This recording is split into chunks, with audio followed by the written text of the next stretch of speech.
Assalamualaikum warahmatullahi wabarakatuh. Selamat datang di blok 15 Kegawadauratan dan Metode Riset Fakultas Kedokteran Universitas Syah Kuala. Perkenalkan, saya Dr. Harapan, staf pengajar di bagian mikrobiologi Fakultas Kedokteran. Pada kesempatan kali ini saya akan membahas sedikit tentang ilmu dan metode ilmiah. Kalau seandainya kita berbicara tentang ilmu, maka minimal ada 4 syarat sesuatu dikatakan itu menjadi ilmu. Yang pertama adalah dia objektif. Artinya ilmu itu adalah sesuatu yang ada terjadi di dunia ini, di alam semesta ini, yang sesuai dengan apa yang terjadi. Katakanlah yang pertama, sesuatu jatuh itu ke tanah, itu merupakan ilmu, dan itu merupakan suatu ilmu yang terjadi secara natural di bumi ini. Yang kedua adalah ilmu itu harus diambil atau harus muncul dari metode yang sistematik dan secara metodologi. Artinya bahwa tidak bisa ilmu itu tiba-tiba muncul dengan hanya pikiran semata. Oleh karena itu harus ada metode ilmiah yang nanti merupakan bahasan utama kita pada kali ini, sehingga dihasilkan ilmu itu yang bersifat universal. Artinya seperti ini, kalau seandainya A itu di Indonesia, maka A itu ada di belahan dunia lain. Itu merupakan bersifat universal. Nah, metode ilmiah itu penting untuk menjadi acuan untuk menghasilkan ilmu yang universal. Nah, secara sistematis minimal ada 4 bagaimana ilmu itu proses ilmu itu bekerja. Yang pertama adalah satu eksplorasi dan penemuan. Jadi nanti kita bahas satu persatu mengenai 4 langkah ini. Bagaimana itu mengeksplorasi, dari mana idenya itu bisa muncul. Katakanlah kalau seandainya dulu Newton menghasilkan hukum gravitasi, dari mana itu muncul, itu bisa saja dari kebetulan, bisa saja dari hal-hal yang lain. Kemudian setelah ada pertanyaan ilmiah, kemudian harus sudah ada masalah, maka idenya itu harus dites. Kalau seandainya tidak dilakukan testing, maka ide itu hanya merupakan pikiran yang belum menjadi ilmu. Setelah ide itu ditesting dengan menggunakan penelitian, maka harus ada feedback dari persatuan keilmuan. Katakanlah kalau seandainya di Indonesia ada Ikatan Dokter Indonesia, ada Ikatan Dokter Anak Indonesia, atau Perkumpulan Mikrobiologi Kedokteran Indonesia dan segala macam, itu merupakan perkumpulan yang menjadi salah satu standar untuk memberikan feedback terhadap perkembangan ilmu tersebut, sehingga diharapkan bahwa ilmu yang akan didapatkan itu bermanfaat untuk komunitas. Oke, yang pertama kita lihat bagaimana muncul suatu ide tersebut. Ide itu bisa muncul dari katakanlah personal motivation, jadi motivasi individu. Apakah itu untuk menghasilkan sesuatu yang bermanfaat, ataupun kebetulan. Ini seperti yang setelah saya sampaikan tadi, pada saat Newton menemukan memiliki ide mengapa buah apel itu jatuh ke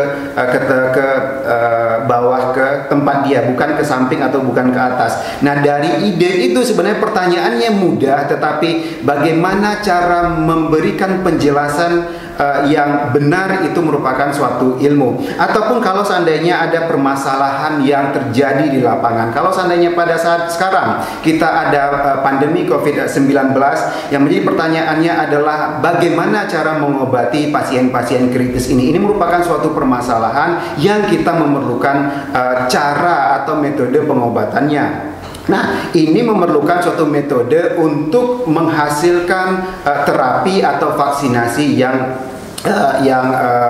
efektif. Nah, oleh karena itu diperlukanlah suatu metode ilmiah pembuktiannya nanti. Nah, di samping itu, hal yang perlu diketahui bahwa untuk menghasilkan ide yang bagus itu perlu ada diskusi dengan kolega, ataupun mencari data-data awal yang sudah ada, ataupun menggunakan literatur yang sudah ada. Katakanlah kalau seandainya COVID-19, untuk menghasilkan obatnya, bagaimana kita bisa mencari atau menghasilkan ide awal? Mungkin saja kita bisa menggunakan pengobatan virus sebelumnya, katakanlah SARS atau MERS. Nah, itu menjadi awal langkah sebelum kita melakukan pengujian. Langkah selanjutnya yang paling penting adalah yang akan kita bahas lebih lanjut adalah bagaimana kita mentes atau membuktikan bahwa pikiran atau pertanyaan ilmiah itu tadi menjadi sesuatu yang benar. Nah, ini bisa kita pertama sekali yang penting adalah menghasilkan hipotesis. Nah, hipotesis ini penting karena menjadi suatu jawaban awal terhadap apa yang pertanyaan kita. Nanti kita akan bahas lebih lanjut tentang hal ini. Kita ambil contoh sederhana. Katakanlah kalau seandainya burung kutilang. Mengapa kalau seandainya burung kutilang itu bisa berbunyi? Apakah pertanyaannya, apakah itu diturunkan secara genetik atau itu dipelajari oleh induknya? Itu pertanyaan remeh-temeh, tetapi pembuktiannya itu tidak mudah. Itu memerlukan metode ilmiah untuk membuktikan apakah itu dari genetik atau dari dipelajari oleh induknya. Nah, metode inilah yang penting kita pelajari untuk menghasilkan ilmu.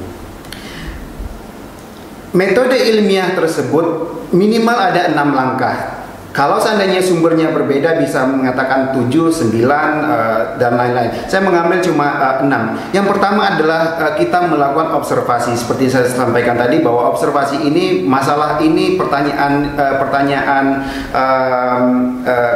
ilmiah itu bisa dari mana saja. Bisa dari dalam diri, bisa dari ilham, bisa dari masyarakat, bisa dari permasalahan yang ada di lingkungan kita. Kemudian kita membuat hipotesis, kemudian kita tes hipotesis tersebut. Katakanlah kalau seandainya kita berbicara tentang burung kutilang tadi.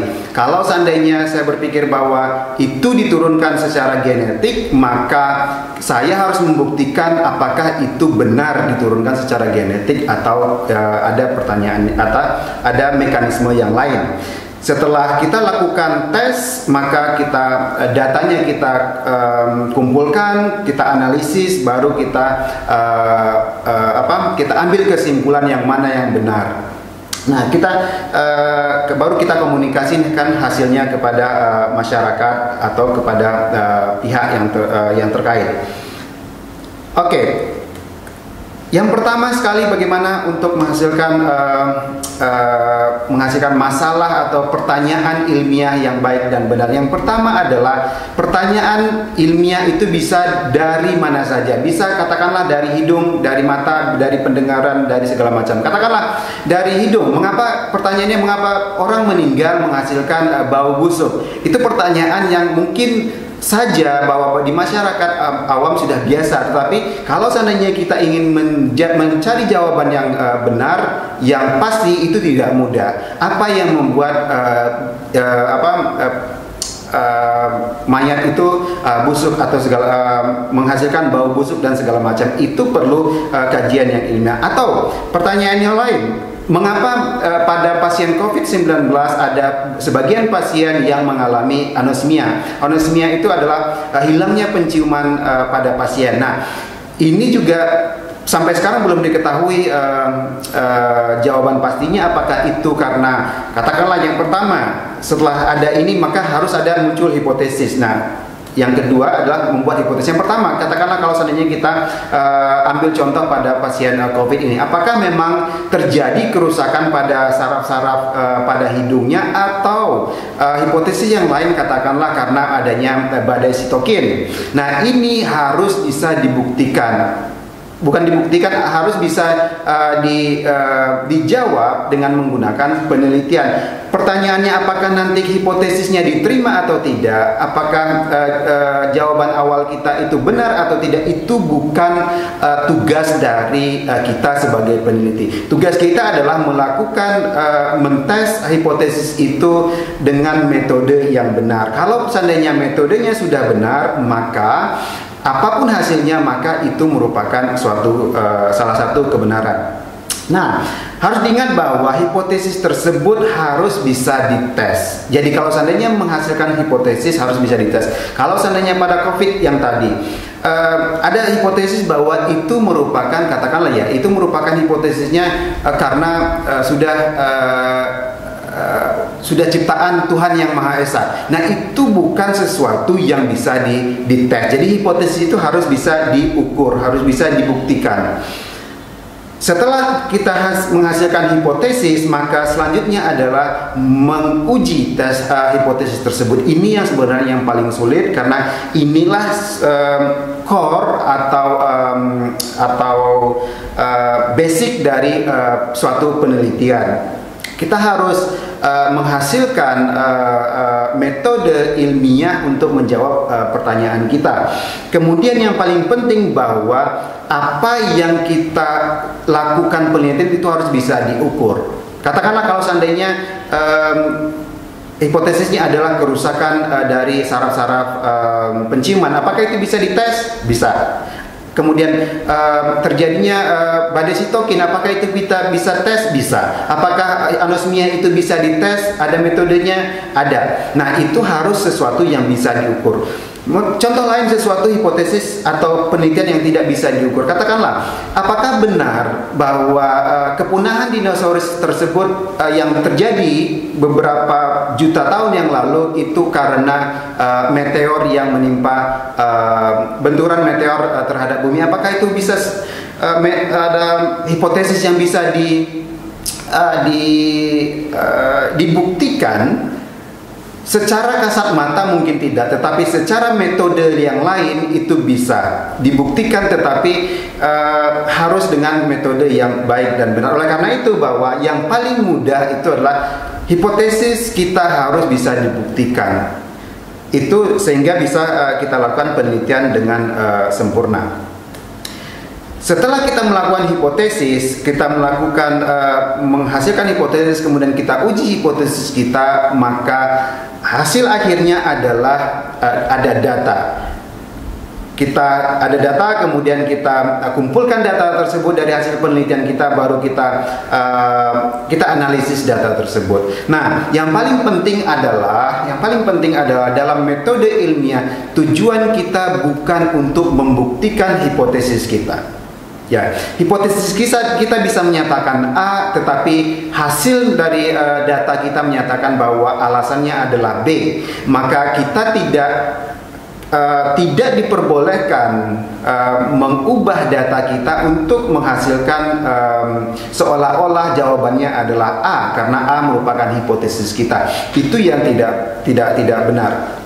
Begitu juga kalau seandainya dalam analisis tidak diperbolehkan bahwa kita mencoba berusaha untuk menghasilkan katakanlah kalau seandainya kita menganalisis hubungan, kita berusaha untuk menghasilkan ada hubungan. Itu bukan sesuatu tujuan dari metode ilmiah. Metode ilmiah ini bertujuan untuk menghasilkan sesuatu atau mengumpulkan sesuatu data berdasarkan apa yang terjadi di alam. Jadi sebenarnya ilmu ini adalah sesuatu apa yang terjadi di alam. Tetapi kita ingin mengetahui apa penjelasan di balik apa yang terjadi di alam ini. Selanjutnya adalah setelah kita melakukan analisis data, maka yang paling penting adalah menyimpulkan dari data yang sudah ada. Karena seperti ini, data dalam penelitian kita itu bisa banyak sekali. Kalau seandainya belum kita analisis, belum bisa kita simpulkan. Nah, apa yang harus diingat pada menarik kesimpulan dari suatu data penelitian adalah harus objektif, tidak bisa menggunakan kata-kata hiperbola. Artinya apa? Kita tidak bisa overclaim, artinya kalau seandainya data kita menyatakan bahwa ada kerusakan saraf di hidung pada pasien COVID, kalau seandainya data penelitian kita hanya mendapatkan itu, kita tidak bisa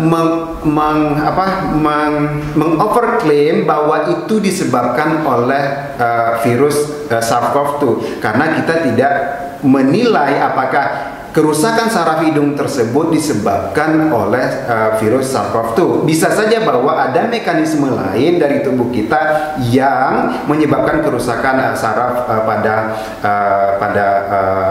pada hidung itu. Oleh karena itu, apa yang kita simpulkan harus sesuai dengan data yang ada kita dapatkan. Jangan overclaim dari data yang ada. setelah itu yang terakhir adalah mengkomunikasikan hasil yang sudah ada. Kalau seandainya hasil kita, data kita bagus, maka itu bisa kita komunikasikan, baik itu kepada masyarakat ataupun itu kepada pemerintah atau kepada pemegang kebijakan, sehingga data kita tersebut dapat dijadikan masukan untuk kemaslahatan masyarakat luas. Yang lain adalah kita bisa mengkomunikasikannya kepada dunia internasional dengan menggunakan mempublikasikan data tersebut pada jurnal. Nah, disinilah penting ada suatu komunitas para ilmuwan untuk mengstandarisasi bahwa data tersebut benar atau tidak benar gitu. Contohnya seperti ini. Pada beberapa tahun yang lalu peneliti di Jepang mempublikasi penelitiannya di jurnal bereputasi, menyatakan bahwa mereka menemukan metode untuk menghasilkan suatu jenis sel dengan mudah. Tetapi setelah dipublikasi, peneliti lain di negara lain mencoba untuk mereplikasi metode yang mereka gunakan, tetapi akhirnya tidak menemukan hasil yang sama seperti yang diklaim oleh peneliti di Jepang. Akhirnya hasil tersebut ditarik kembali dan peneliti tersebut meminta maaf dan mengundurkan dari institusinya karena data yang diberikan itu tidak benar gitu. Nah, oleh karena itu sangat penting sekali kita melakukan publikasi sehingga orang lain bisa mereplikasi, mencontoh kembali metode yang kita gunakan untuk memvalidasi hasil yang kita dapatkan. Ini sangat penting untuk menghasilkan teori dari hasil penelitian tersebut, sehingga kalau seandainya memang sudah tervalidasi, maka apa yang kita dapatkan itu bisa menjadi teori. Nah, yang paling penting juga adalah bagaimana hasil penelitian kita tersebut bermanfaat untuk masyarakat. Apakah itu bisa membuat perubahan kebijakan ataupun untuk menghasilkan keilmuan terbaru atau yang baru, ataupun untuk menghasilkan sesuatu hukum dan segala macam. Dan itu sangat penting kita menyebarluaskan ilmu yang kita dapatkan, dan diharapkan bahwa kalau seandainya metode tersebut benar, kemudian hasilnya itu benar dan baik, kemudian bisa memberikan kemaslahatan yang luas kepada masyarakat, tidak tertutup kemungkinan bahwa suatu saat apa yang kita hasilkan itu bisa diganjar dengan Nobel Prize. Ini merupakan salah satu award tertinggi di ilmu keilmuan untuk mendapatkan Nobel Prize. Misalkan seperti ini, yang terbaru adalah kalau seandainya di dunia kedokteran, di bidang kedokteran itu yang menemukan CRISPR itu hanya ditemukan pada beberapa puluh tahun yang lalu. Orangnya masih hidup tetapi dia sudah mendapatkan Nobel Prize karena penemuannya sangat bermanfaat untuk kemajuan di dunia kedokteran. Mungkin demikian yang dapat saya sampaikan, mudah-mudahan bisa menjadi masukan atau ilmu untuk teman-teman sekalian. Terima kasih. Assalamualaikum warahmatullahi wabarakatuh.